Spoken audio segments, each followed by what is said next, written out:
اس سے پتہ چلتا ہے کہ یہ رمضان اللہ جل شانہ کی طرف سے کتنی بڑی نعمت ہے.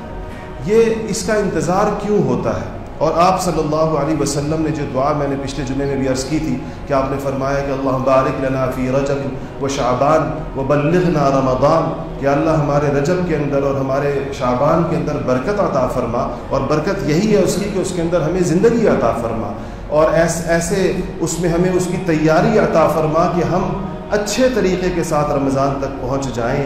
تو یہ رمضان کا انتظار کیوں ہے، اور رمضان کو اللہ جل شانہ نے ایک خاص باقی 12 مہینوں سے کیا فضیلت عطا فرمائی ہے؟ تو دیکھیں، انسان کو اللہ جل شانہ نے 2-3 آزمائشوں کے اندر پیدا کیا.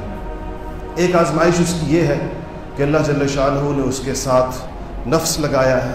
نفس کا مطلب یہ ہے کہ اس کے اندر خواہشات رکھی ہیں، کھانے پینے کی خواہش ہے، اور جنسی خواہشات رکھی ہیں، شہوات رکھی ہیں، اور اپنے دنیا کے بہت سارے کاموں کے اندر ایک حب جاہ اس میں رکھی ہے، حب مال اس کے اندر رکھا ہے، عزت چاہتا ہے، دولت چاہتا ہے. یہ انسان کی خواہشات ہیں.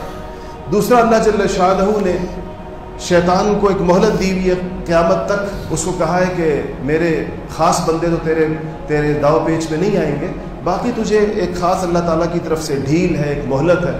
ان 2 آزمائشوں کے درمیان انسان اپنا وقت گزارتا ہے، اور ان 2 آزمائشوں کی وجہ سے وہ اپنا مقصد زندگی سے دور ہو جاتا ہے، فراموش کر دیتا ہے اس کو یہ بھول جاتا ہے کہ دنیا کے اندر میری آمد کا مقصد صرف کھانا پینا نہیں تھا، دنیا میں میری آمد کا مقصد صرف پیسے کمانا نہیں تھا، دنیا میں میری آمد کا مقصد صرف شادی کر کے بچے پیدا کرنا نہیں تھا، یا صرف اپنے بچوں کو پالنا پوسنا.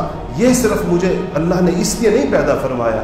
تو جب یہ چیز اس کو بھول جاتی ہے، فراموش ہو جاتی ہے، دنیا کے کاموں کے اندر وہ اس قدر مشغول ہو جاتا ہے، جیسے کولہو کا بیل ہوتا ہے جو ایک اس کے گر چکر لگا رہا ہوتا ہے. انسان بھی اپنے دنیا کے مشاغل میں ایسے چل رہا ہوتا ہے.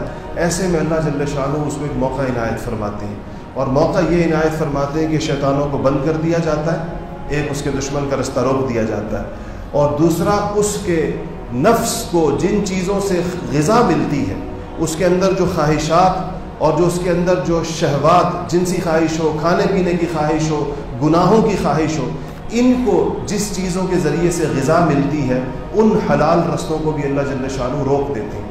اس پر ایک خاص قسم کی پابندی اور قدغن لگا دیتے ہیں.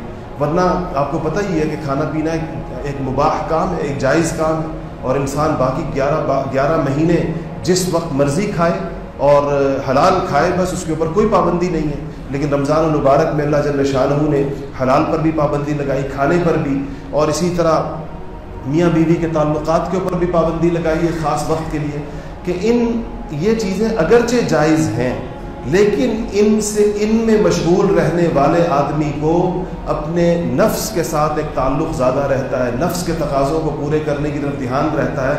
تو اللہ جل شانہ نے ایک مشق اس کے لیے رکھی.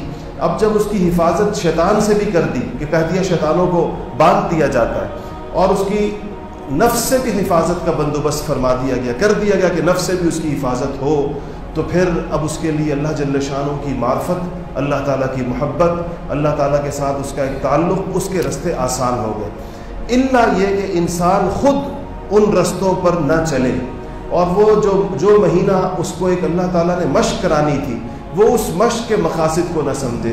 جیسے اللہ تعالیٰ ہمیں معاف فرما دے، ہم لوگ جیسے کرتے ہیں.